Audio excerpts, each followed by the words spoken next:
Hola, soy el maestro Fide Hop Sepúlveda de la Academia de Ajedrez Hopchess. Vamos a hacer este pequeño video que lo teníamos pendiente hace un tiempo y tiene que ver con algo muy puntual. Cuando nosotros estudiamos una apertura, dentro de todo lo que significa estudiar una apertura, que sabemos es bastante extenso, también sabemos que podríamos estar tranquilamente años para poder realmente llegar a manejar bien una apertura. Entonces, una de las cosas importantes con la apertura radica en que en algunas líneas, en algunas variantes específicas, nos vamos a encontrar con que hay posiciones más difíciles de jugar que otras. Puede que esas posiciones sean más difíciles de jugar por varios motivos. Uno, por la complejidad de la misma, puede que sea la posición sea compleja en sí misma. Y la otra, un ejemplo que sea una posición donde necesito yo ciertas características. Por ejemplo, es una posición donde hay que jugar muy fino desde el punto de vista posicional. Si yo carezco un poco del manejo posicional, puede que esa posición me cueste un poquito más. Entonces, dentro de una apertura vamos a definir posiciones más fáciles de jugar como también posiciones más complejas. Las posiciones más complejas son súper determinantes porque la gran mayoría de los jugadores con mayor experiencia lo que van a hacer es que cuando entren en una línea específica, tratar obviamente de entrar en las líneas más complejas.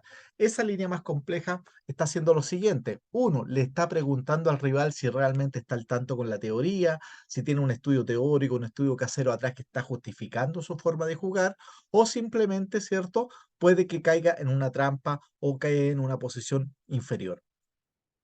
Esto lo vi en carne propia, de hecho, posteriormente vamos a darnos cuenta que hay una propia partida que yo jugué donde prácticamente estuve al borde de la derrota, me salvé casi de milagro. Entonces, fíjense qué interesante. El estudio de la apertura, que sabemos que es algo perenne, es algo continuo, algo que siempre se tiene que ir trabajando, siempre nos va a ir de una u otra manera encontrando con uno u otro detalle que valga la pena repasar, revisar o simplemente mejorar.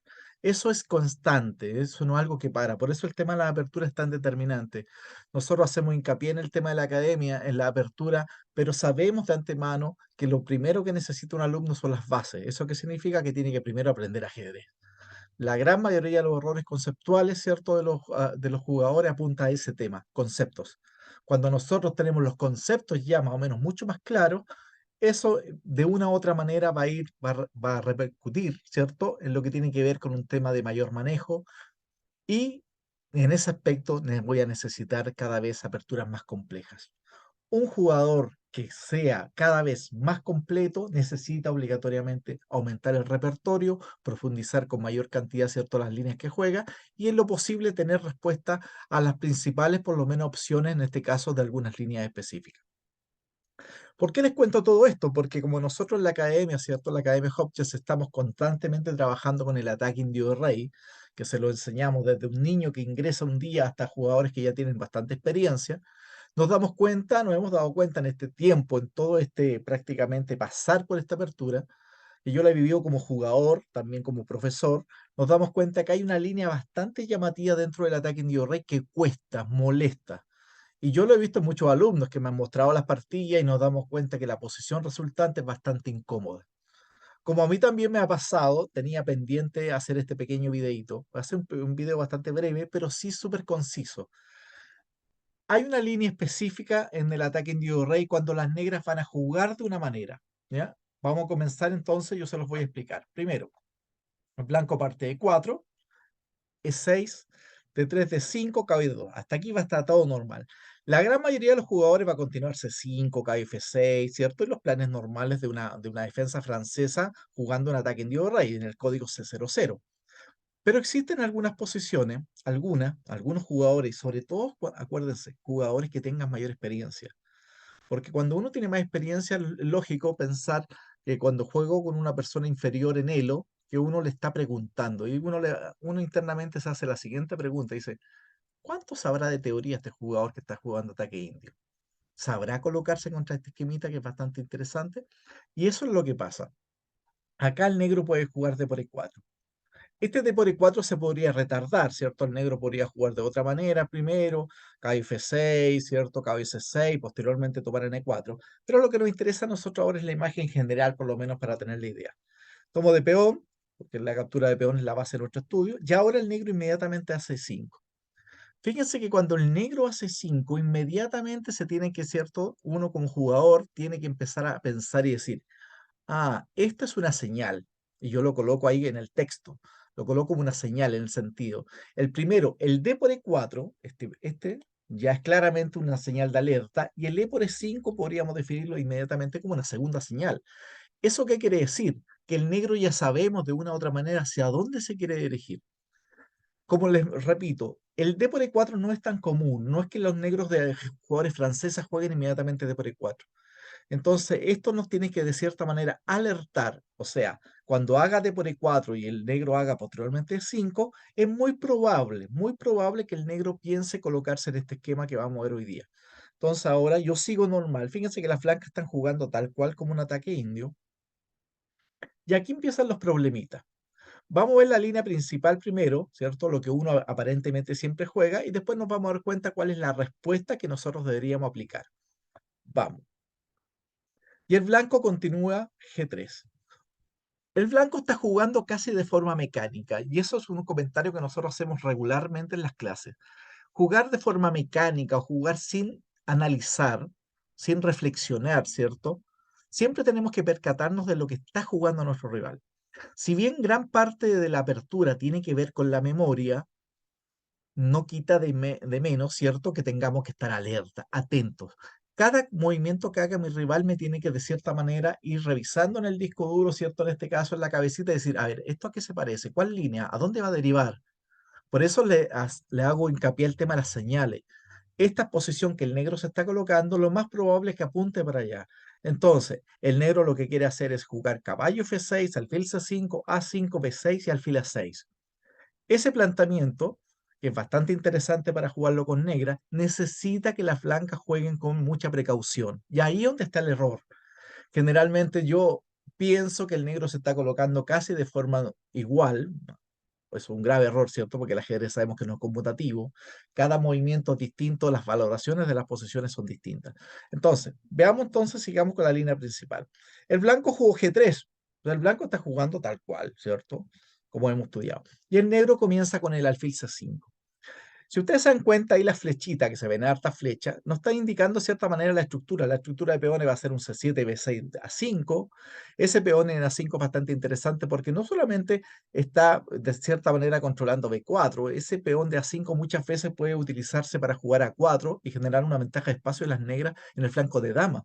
También el movimiento A4 permite muchas veces una línea bastante interesante que tiene que ver con el alfil A6, caballo 5 y presionar sobre el punto C4. El punto C4 es como clave en esta línea. De hecho, la enciclopedia, si tú buscas la información que está en la pequeña enciclopedia de apertura, nos da que esta línea se puede jugar con blanca sacrificando un peón en C4 y posteriormente, ¿cierto? Pasando la dama a G4, caballo H4, caballo F5. Y una posición poco clara, porque el blanco tiene un peón de menos, tampoco tiene un ataque de mate, pero el blanco está de una u otra manera tratando de buscar algún tipo de compensación por el peón de menos. Pero fíjense qué interesante. Ahora el blanco continúa alfil G2. Y ahora el negro hace caballo F6 y ahora me enroco. Y aquí el negro entonces hace A5. Si el negro hace A6, por ejemplo, es poco probable que esto vaya a ser un poco dificultoso, porque la estructura D por E4, E5, caballo C6, alfil C5, es para jugarlo con A5 y B6. Si el negro quiere hacer A6, B5, el blanco no va a tener mucho problema. Lo más probable es que el blanco continúe normal con C3, dama C2 o dama E2, H3 y comience. Estas son aperturas ya desde el punto de vista un poquito más estratégico, ¿cierto? Nosotros hemos aprendido en el ataque indio de rey que se pueden jugar de distintas formas. Podemos jugar muchas variantes, se pueden jugar, como el nombre lo indica, de ataque a flanco de rey de las negras. Hay otras posiciones que se pueden jugar totalmente de punto de casillas, como son el control de 5 y F5. Y hay posiciones específicamente que se pueden jugar finales, como la famosa partida de Fischer-Hondurá o la Habana del 66. Entonces, fíjense qué interesante que la misma apertura se pueden ver planteamientos totalmente distintos. Ahora, el tema está en lo siguiente. Aquí donde uno empieza ya a darse cuenta, el negro entonces hace las 5. Aquí hay alguna opción, un ejemplo en Roque. Aquí vamos viendo algunas formas, entre comillas, de soluciones para las blancas, ¿no? En Roque, dama de 2 a 5. Y aquí nuevamente el blanco, ¿cierto? Nosotros cuando explicamos el ataque en Dio Rey, nosotros mencionamos, decimos, no sé, el 99% de las veces la torre va en E1, ¿cierto? Hay algunas posiciones muy específicas que la torre podría colocarse en D1, o algunas posiciones también bastante específicas donde la torre tiene que quedarse en F1 para poder apoyar un posible F4, sobre todo cuando el negro hace rápidamente un E5 y un D4. Pero en este, en este caso puntual, apunta un poco a eso. Entonces ahora el blanco, fíjense que sigue con el H3. Y aquí el blanco debió jugar distinto. Aquí el blanco debió jugar de esta forma. Caballo C4. Rápidamente el caballo le están pegando, ¿cierto?, al punto E5. Torre 8 y ahora C3. Y ahora el negro sigue jugando con el B6. Pero aquí hay una parte importante. Alfil G5. Dentro del libro de entrenamiento de Elite, ¿cierto? Mark Boreski tiene un artículo bastante llamativo sobre el ataque en Diego Rey, porque es una apertura que Boreski jugó, que le gustaba bastante. Experimentó mucho con el ataque indio, jugó bien, jugó mal. En ese análisis pueden verse partidas donde prácticamente Boreski también cometía bastantes errores que servían posteriormente para ir mejorando la línea, como siempre tiene que pasar en una apertura. Uno va aprendiendo aunque uno quiera con los errores, quizás la forma más fácil y práctica y didáctica, ¿cierto? Lamentablemente de poder progresar muchas veces. Entonces, en ese artículo que está en el entrenamiento de Elite, muestra que hay varias posiciones. Este alfil de C1 muchas veces es un alfil, la verdad, que no es muy activo en el ataque en Nido Rey. En algunas posiciones, cuando el alfil está en F4 y el peón en F5, sí, porque en esa posición el alfil también apunta a H6, se puede sacrificar en el flanco de rey. Pero esa es una posición específica, estamos hablando cuando las blancas apuntan al flanco de rey.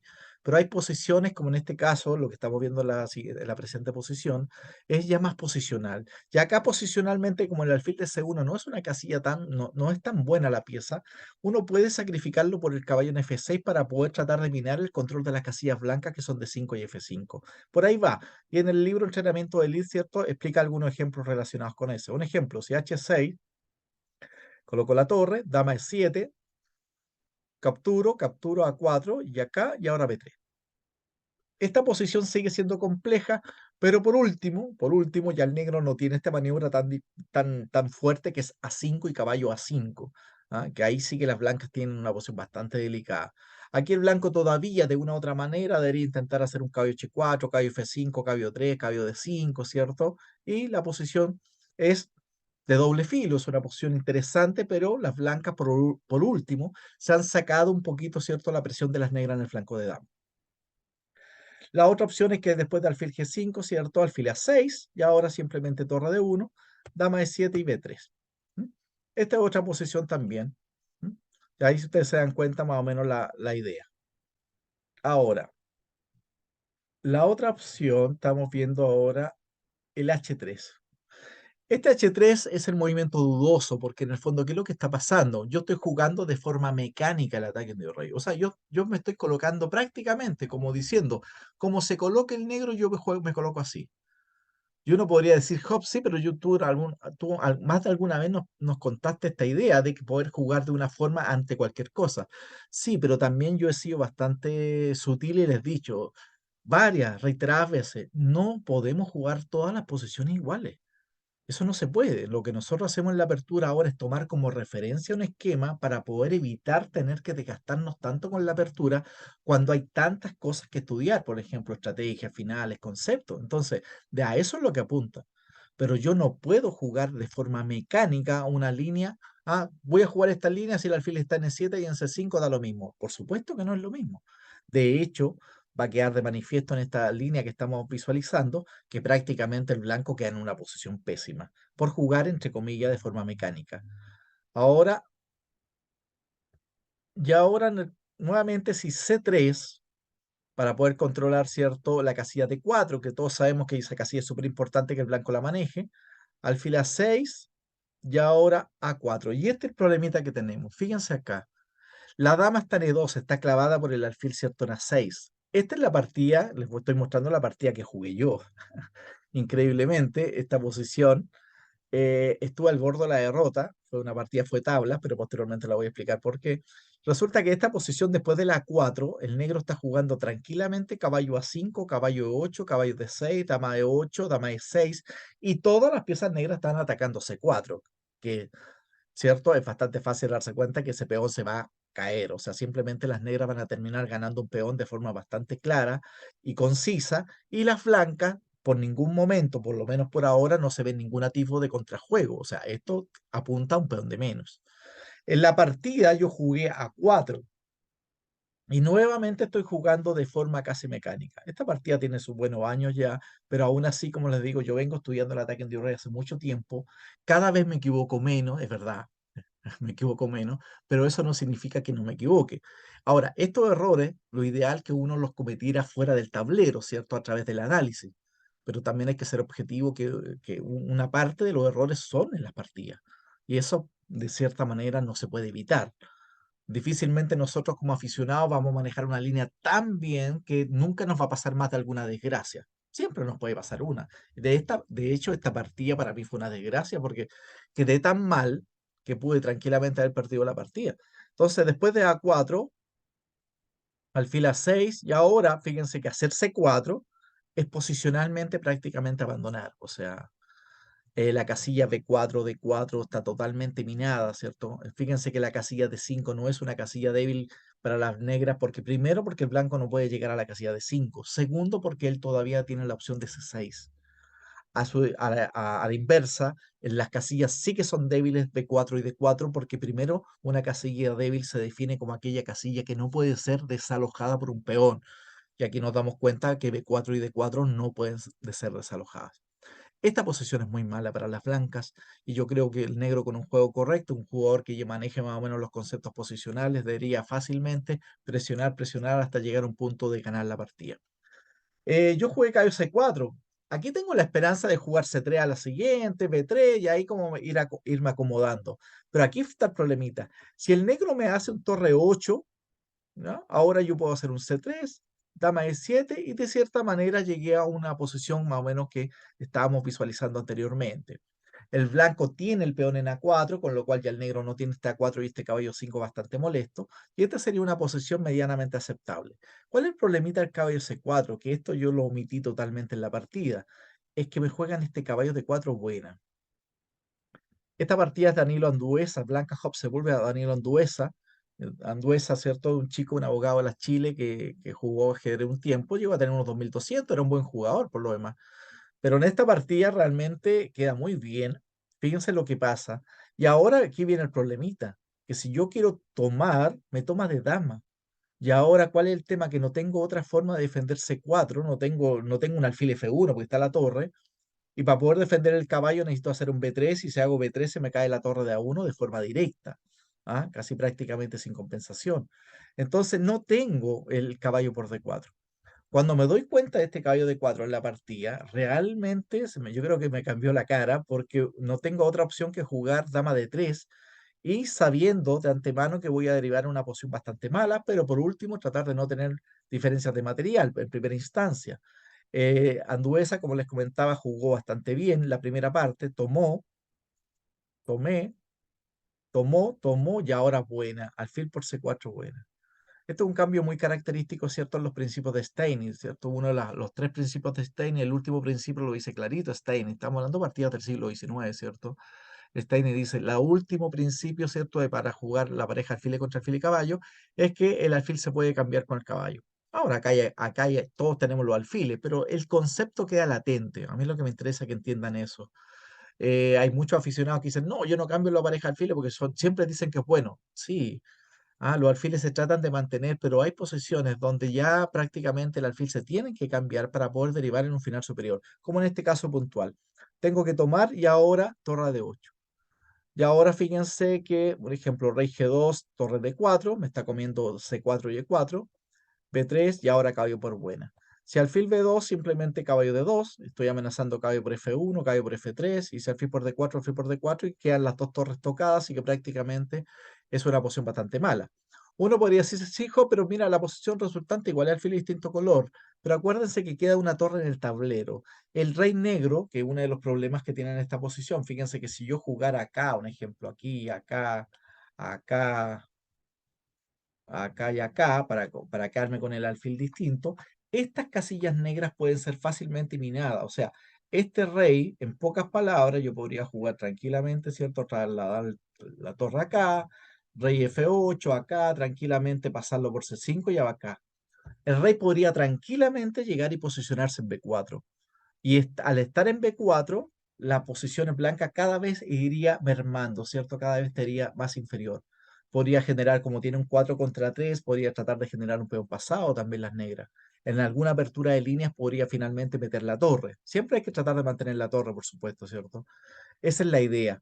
Pero la posición desde el punto de vista estratégico es casi de abandono. O sea, suponemos a cualquier jugador con un poco de técnica, yo creo que te explotan tanto esta posición con negra que el blanco lo único que le quedaría prácticamente es estar en una opción pasiva, pasiva, pasiva.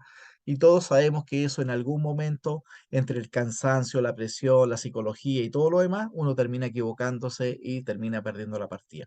Eso hubiese sido realmente un final bastante probable que las negras hubiesen ganado. Ahora, en la partida después de alfil G5, un ejemplo acá, un rey G2, torre D4 acá, caballo por E4, y lo mismo, alfil E3 y nuevamente caballo D2. La misma idea. El caballo toca, ¿cierto? La torre y el alfil, si alfil por D4, alfil por D4, y estaríamos, ¿cierto? Con sano peón de más las negras. En la partida después de alfil G5, como una mínima esperanza me queda es cambiar alfil por el caballo y luchar un poquito con el alfil de distinto color, que ya sabemos que no es así. Pero aquí el negro tranquilamente con torre de 4 hubiesen pasado un final totalmente superior.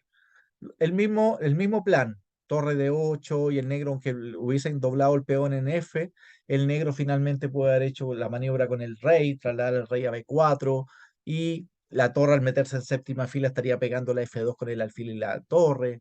O sea, las negras tendrían prácticamente dominio de la columna abierta, el negro tendría bastante mejor disposición de pieza y todas las piezas blancas quedarían, ¿cierto? Los peones en blanca teniendo un alfil blanco. O sea, estratégicamente la posición es muy mala. Yo creo que está perdido, en pocas palabras. En la partida, mi rival hizo torre de 6 y me ofreció tablas. Y como ustedes entenderán, inmediatamente acepté. Este fue en el torneo Interclubes, un torneo por equipo el año 2008. Ha pasado bastante tiempo de esta partida. Pero sí lo que nos enseña la partida que la posición es bastante mala para las blancas. ¿Cuál fue mi error? Porque aparentemente en qué momento me equivoqué.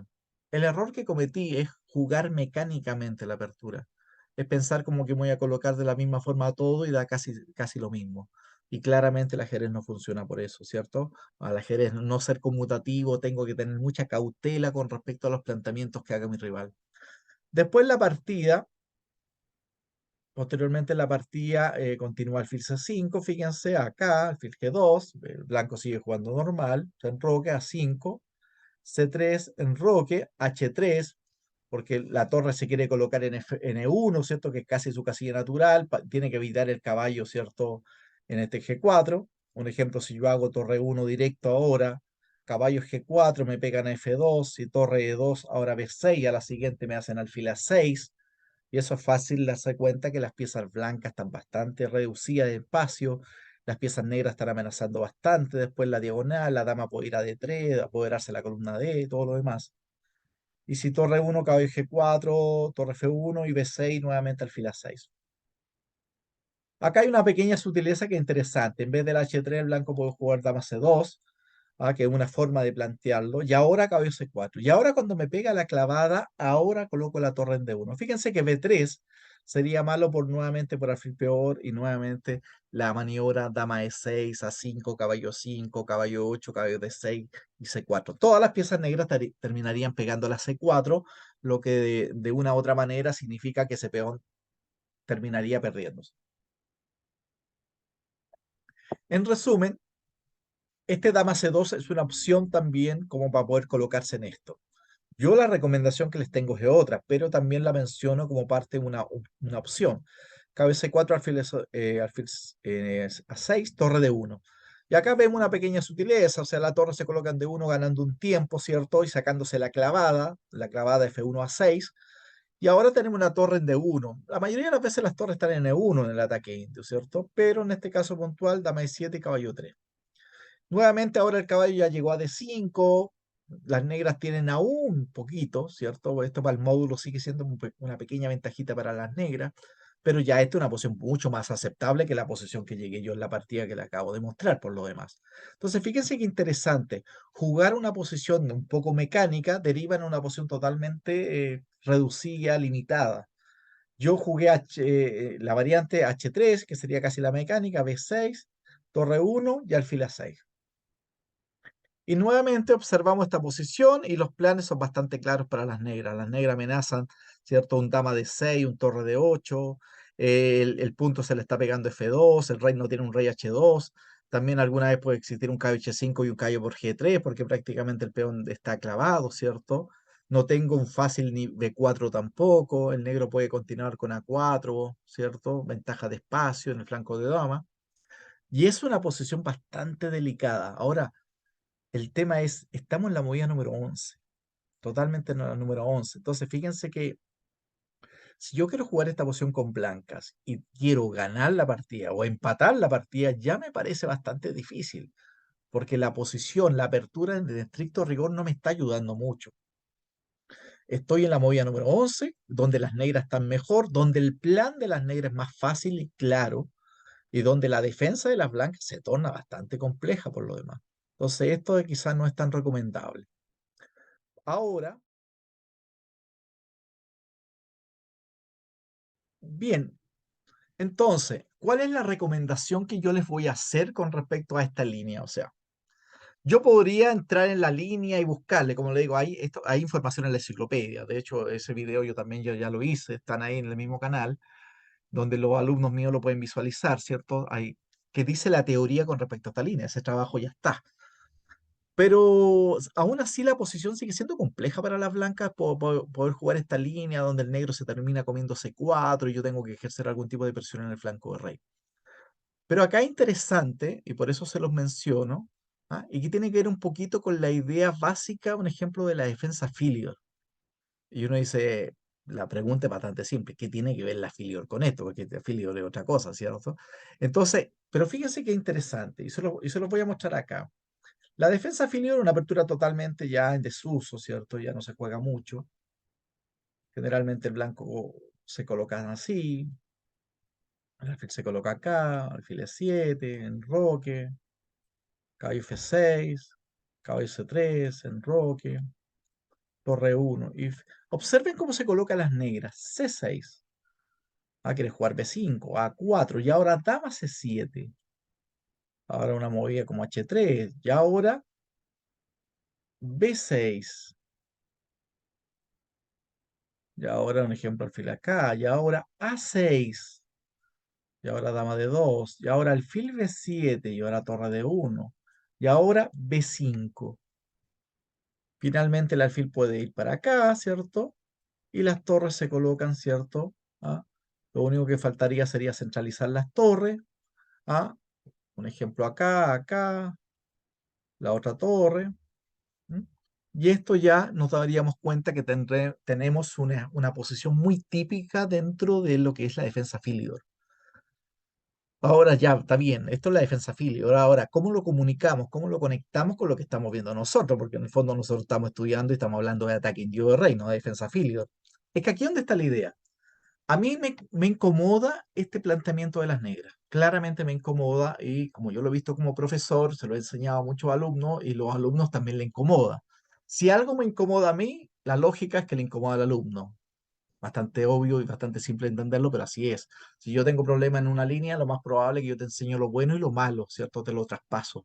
Entonces, fíjense qué interesante. Como esta línea me incomoda a mí, y yo sé que desde el punto de vista pedagógico, del punto de vista práctico y teórico, necesito jugar con tanta cautela para no caer en alguna trampita o quedar en una posición totalmente mala, yo les voy a recomendar lo siguiente. Y la recomendación va por acá, observen. Y aquí ustedes se van a dar cuenta que sí hay una pequeña relación con lo que tiene que ver con la defensa filior. E4 E6, D3 D5, caballo D2, toma. Acuérdense que esta es ya la primera señal de alerta. Entonces yo digo, ah, mire, este es D por E4. Ya sé más o menos para dónde quiere ir. Peón pot y ahora es 5. Ah, no. Ahora sí, segunda señal y ahora sí que tengo claro. El negro se va a colocar con caballo C6, alfil C5, B6 a 5, alfil A6. Yo sigo hasta aquí, está bien. Acá. Y ahora en vez de hacer el G3, que es el G3 que yo hice casi de forma mecánica en las partidas que les mostré, fíjense qué interesante ahora omitir el G3 y ahora saco el alfil N2. Y ahora él va a continuar con su plan porque así lo quiere y ahora yo ya estoy enrocado. Ahora me hace caballo F6 y ahora hago C3. La única diferencia de la partida que le estaba mostrando antes es que obviamente aquí no se ha cambiado el peón. Si el peón negro tuviera un ejemplo en D5, el blanco peón en D3, tendríamos exactamente la misma posición de defensa filior con los colores cambiados. Y aquí estaríamos jugando una defensa filior con blancas. Pero la idea es colocarnos de esta forma para evitar que las negras no hagan su chistecito con esta línea, que es una línea crítica para las blancas. Entonces, una vez que yo evito que las negras entren en esta línea, yo paulatinamente voy disponiendo las piezas de tal forma que me voy acercando a mi ataque indio de rey. No lo estoy dejando de lado, pero sí me estoy acercando a él de a poquitito, siempre y cuando que yo vaya conociendo y manejando la posición. Un ejemplo, él sigue con el A5. Fíjense que los planteamientos de las negras no ha cambiado absolutamente nada. Él sigue jugando su línea. Y ahora juego H3. Tengo que hacer el H3 porque tengo que defender F2 y quiero sacar la torre. Enroque y ahora la dama tranquilamente a C2. Tanto como la dama en C7, ¿cierto? En la defensa filial. Ahora hago B6 y ahora torre 1. Observen que cuando yo no he hecho G3 ni alfil G2, mi alfil sigue estando en la diagonal F1 a 6. Esa diagonal sigue siendo blanca, a diferencia de la línea que acabamos de visualizar, que eran las negras las que eran dueño, amo y señor de la diagonal, ¿cierto? Ahora entonces, un ejemplo, si él se coloca en A6 y quiere luchar por la diagonal, yo tomo y ahora caballo C4. Y esta es otra partida total. ¿Por qué? Primero porque F2 está defendido. Ahora la siguiente puedo tranquilamente hacer alfil G5, torre D1, caballo D3 y meter los caballos posteriormente en D5 o F5. Esto es una posición muy buena para las blancas. La torre en A6 queda totalmente dando la hora. ¿Ah? No tiene el mismo peso, no tiene la misma fuerza. Por ende, después de torre 1, como el negro no puede, ¿cierto?, profitar de la diagonal F1 a 6, el negro, un ejemplo, podrá jugar alfil B7. Y ahora, fíjense que yo voy colocando mis piezas de a poquitito. Alfil F1. Ahora dama E7 y ahora caballo C4. Ahora el alfil vuelve a 6, ya la dama no está clavada, no pasa absolutamente nada, no hay ningún problema.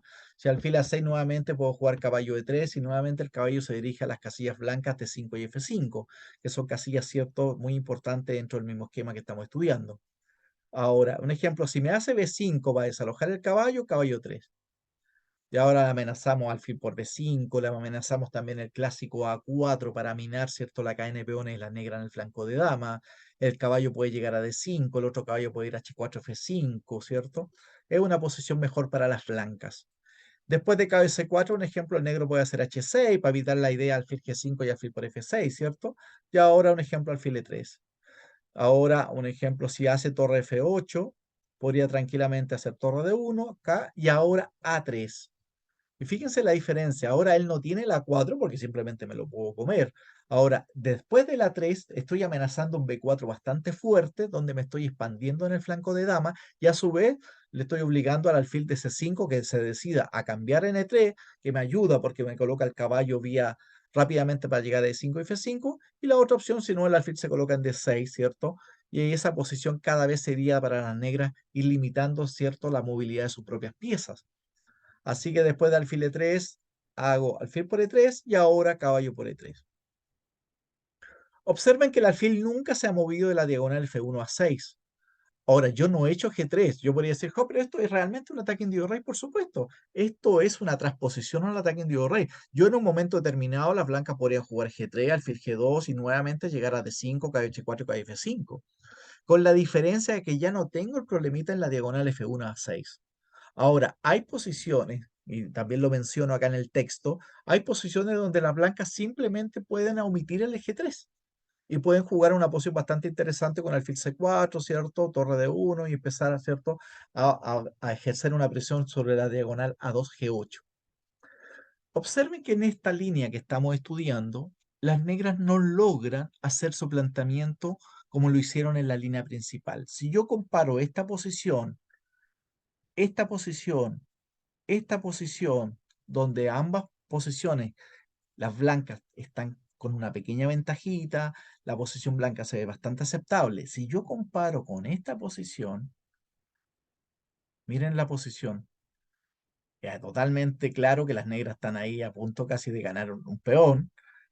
Y la otra posición que vimos de la partida mía, que quedamos totalmente, ¿cierto?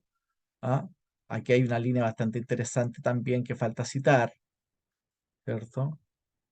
Que el torre 8 que también nos damos cuenta que aquí en la partida mía pues, jugaron caballo de 4 pero también torre 8 es interesante. A ver, no se me vaya a olvidar esto porque dama de 6 B3. Dama de 3 y ahora me jugó esta acá. Dama de 8 era interesante. En vez de hacer directamente el caballo de 3. Y esto tiene lógica. Cuando yo tengo una ventaja espacial, cierto desarrollo y tengo mejor actividad de pieza, también evito los cambios de pieza. Un ejemplo, caballo F5 y ahora torre 8 y ahora sí que hay una amenaza latente, ¿cierto? Por todos lados. Si caballo G4, un ejemplo, tomo, dama E6, me estoy comiendo C4, B3 y ahora táctica básica, ¿cierto? Me estoy comiendo la dama y alfil por C4. Fíjense cómo las negras terminan ganando material con una facilidad increíble. Después de dama de 8, entonces caballo por D4, torre de 8, ¿cierto? Y nuevamente las negras tienen una excelente posición. Eso es más o menos la línea que estábamos visualizando recién. Ahora, lo que yo le estaba comentando, hay harta diferencia entre esta línea que estamos viendo acá, ¿cierto? Caballo C4, en esta línea acá, o en esta, y finalmente en esta, con la línea principal, ¿cierto? Observen la diferencia. El blanco se colocó con un ataque indio de rey, con H3, G3, alfil G2 y todo lo demás, pero ahora son las negras las que dominan la diagonal F1 a 6. Entonces, como resumen, para que lo entiendan y realmente apunten a esto y lo incorporan, porque yo sé que todos los alumnos míos de la academia están jugando Ataque Indio Rey y todos quieren de una u otra manera mejorar cada vez más su juego. Entonces, cada vez que ustedes jueguen el Ataque Indio Rey y vean señales como aquí hay que detenerse. Aquí lo que yo tengo que pensar, ya sé, este jugador me quiere jugar caballo C6, alfil C5, A5, B6, alfil A6. Si yo sigo jugando de forma mecánica, voy a derivar a las posiciones que acabamos de visualizar y ahí nos damos cuenta rápidamente que las negras quedan bastante bien. Es aquí donde el blanco tiene que jugar distinto. Es aquí donde vamos a ocupar esta misma idea que visualizamos, ¿cierto?, en la defensa filior, como esta, ¿cierto?, en esta defensa filior. Y esta defensa filior a nosotros nos va a servir de cierta manera, porque la vamos a jugar igual que la posición de las negras, pero haciéndolo con blancas. Y cuando lo hacemos con blanco, ¿qué va a hacer? Que ahora vamos a tener, ¿cierto? No vamos a tener el problemita que teníamos en la otra línea. Alfil E2, alfil C5, enroque, KF6, C3, importantísimo el C3 para controlar D4, A5, el negro sigue jugando igual, el H3, finalmente enroque, dama C2, H3, evito el caballo G4, y ahora torre 1.